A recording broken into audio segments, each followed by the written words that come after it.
ఇంగ్లాండ్లో white ball కెప్టెన్సీలో మార్పులు రానున్నాయి. జాస్ బట్లర్ తర్వాత నెక్స్ట్ కెప్టెన్ ఎవరవుతారు? Let's break it down in 60 seconds. Number 1 Ben Stokes. Already test captain, but fitness issues and workload management వల్ల కొన్ని డౌట్స్ ఉన్నాయి. Number 2 Jos Buttler. Jos Buttler captaincy వదిలేశాడు కానీ ఇంకా అఫీషియల్గా క్రికెట్ నుంచి రిటైర్ అవ్వలేదు. కానీ మళ్ళీ కెప్టెన్సీ బ్యాక్ తీసుకుంటాడంటే ఖచ్చితంగా తీసుకోడు.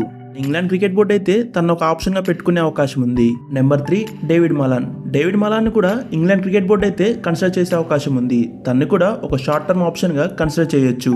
ఇక నెంబర్ 4లో చాలా మంది యంగ్స్టర్స్ ఉన్నారు. Players like Harry Brook, Phil Salt and Sam Curran. ఇలాంటి యంగ్స్టర్స్ని కూడా కన్సిడర్ చేసే అవకాశం ఉంది ఫ్యూచర్ బిల్డింగ్ కోసం.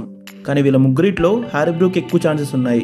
రీసెంట్గా వస్తున్న అప్డేట్స్ ప్రకారం కూడా T20 టీంకి అయితే హ్యారీ బ్రూక్నే కెప్టెన్స్ చేస్తారని అప్డేట్స్ వస్తున్నాయి.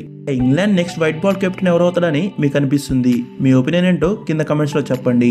అండ్ మోర్ క్రికెట్ అప్డేట్స్ కోసం ఇప్పుడే ఛానల్ సబ్స్క్రైబ్ చేసుకోండి. Thank you.